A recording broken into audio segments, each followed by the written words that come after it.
My mother didn't want help. "I'm fine," she'd insist, every time I suggested it. "I've lived in this house for 50 years. I don't need a stranger taking care of me."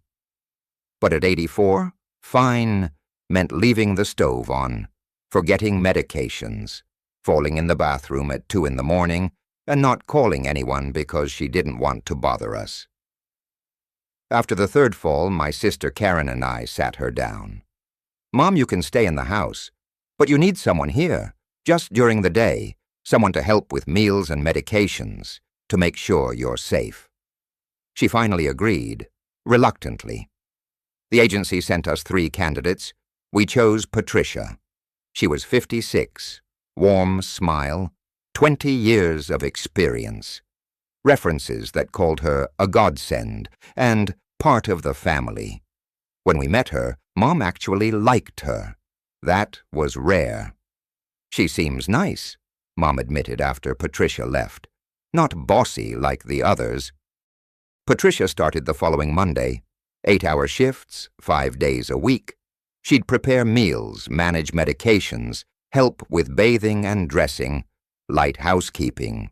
For the first month, it was perfect. Mom seemed happier. The house was cleaner. She was eating better, taking her pills on time. Patricia would text me updates throughout the day. "Your mom had a good lunch. We took a walk around the block. She's resting now." I was relieved. Karen was relieved. We'd made the right choice. Then small things started bothering me. Mom mentioned that Patricia had taken her to the bank. She said it would be easier if I got cash for groceries instead of writing checks every time. Okay, that made sense. But why did she need to go 3 times in 2 weeks? Then Mom said Patricia had helped her organize her finances. "What does that mean?" I asked. "Oh, just setting up online banking. So it's easier to pay bills. Patricia showed me how." Patricia set up the online banking. Patricia knew the passwords. Warning bells started going off. I called Karen. "Am I being paranoid?" "Probably," she said. "But maybe we should check, just to be sure." We drove to Mom's house the next Saturday. Patricia wasn't there on weekends. Mom was napping. I opened her checkbook. The register hadn't been updated in weeks. The balance showed $8,000. But when I called the bank's automated line, the actual balance was $3,200, $6,000, gone in 6 weeks. I woke Karen up from the couch where she'd fallen asleep. "We have a problem." We spent the next 3 hours going through everything. Bank statements, credit card bills, the small fireproof box where Mom kept important documents. The pattern was clear. Cash withdrawals, $50 here, $100 there. Never enough to trigger alarm, but constant, almost daily. Online bill payments to accounts we didn't recognize. $200 to PJ Services, $300 to Helping Hands, LLC. Patricia's name was nowhere on the statements. She was too smart for that. But the timing told the story. Every withdrawal happened during Patricia's shifts. Every mysterious payment was made from Mom's computer, the computer Patricia had helped her set up. We found the credit card statement. Mom never used credit cards.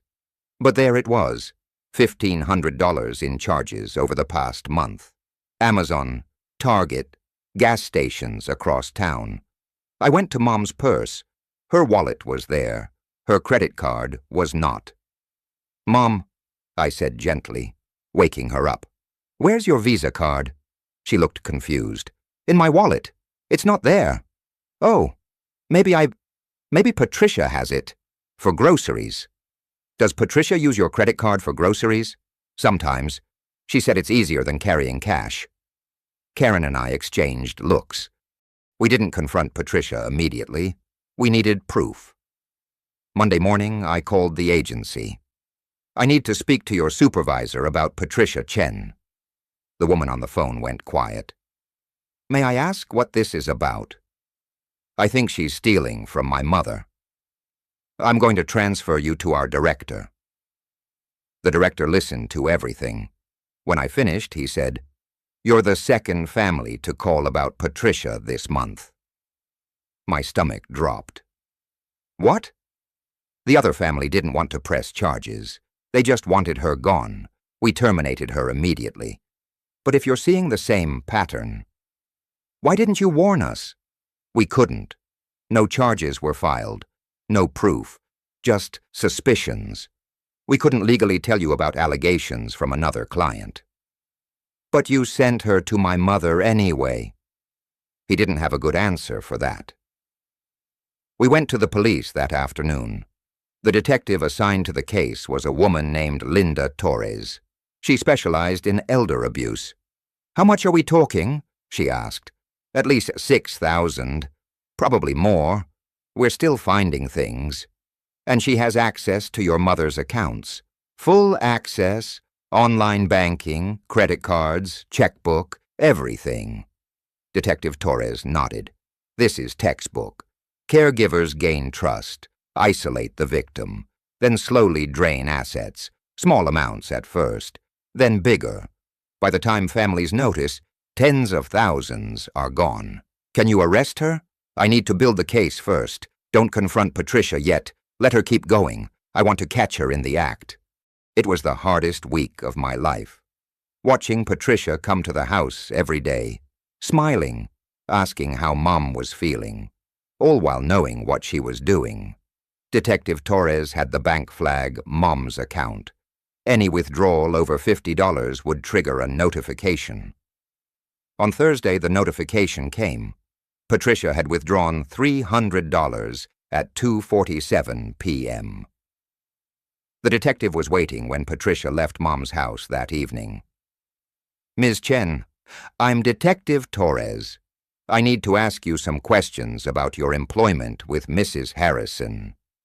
Patricia's face went pale. "I don't know what you're talking about." "You withdrew $300 from her account this afternoon. Where is that money?" "She asked me to get it. For groceries." $300 for groceries? She likes to keep cash in the house. "Show me your purse, please." Patricia hesitated. "I don't have to—" "You're right. You don't. But I can get a warrant. Or you can cooperate now." Patricia handed over her purse. Inside, $270 in cash, Mom's credit card, a checkbook that wasn't Patricia's. It was Mom's backup checkbook, the one we thought was lost. Detective Torres arrested her on the spot. The investigation took 2 months. They found everything. Bank records showing $47,000 taken over 18 months. Not just from Mom, from her previous client, too. The one who didn't want to press charges. That family had just wanted Patricia gone. They didn't realize they'd sent her to another victim. Patricia had created multiple shell companies. PJ Services was her initials. Helping Hands, LLC, was registered to her sister. The money flowed through these accounts and ended up in Patricia's personal bank account. She'd bought a car, paid off credit cards, sent money to family overseas, all with money stolen from elderly clients who trusted her. The district attorney charged her with 18 counts of financial exploitation of a vulnerable adult, 3 counts of identity theft, 2 counts of forgery. The jury deliberated for 3 hours, guilty on all counts. The judge gave her 8 years in prison, ordered full restitution, not just to Mom, but to her previous victim, too. Patricia cried at sentencing, said she was sorry, that she'd made mistakes but never meant to hurt anyone. The judge wasn't sympathetic. "You didn't make mistakes, Ms. Chen. You made choices. You chose to steal from people who trusted you with their most vulnerable family members. That wasn't a mistake. That was predatory. We recovered about 30,000 of the 47,000. The rest was gone. But the money wasn't even the worst part. The worst part was what it did to Mom. She doesn't trust anyone anymore. We found a new caregiver, someone from a different agency with impeccable references, and Mom treats her like a criminal. Hides her purse, counts her pills, asks where every receipt is. "I was so stupid," she says sometimes. "I let that woman into my house, into my life." "You weren't stupid, Mom. You were kind. She took advantage of that." But I don't think Mom believes me.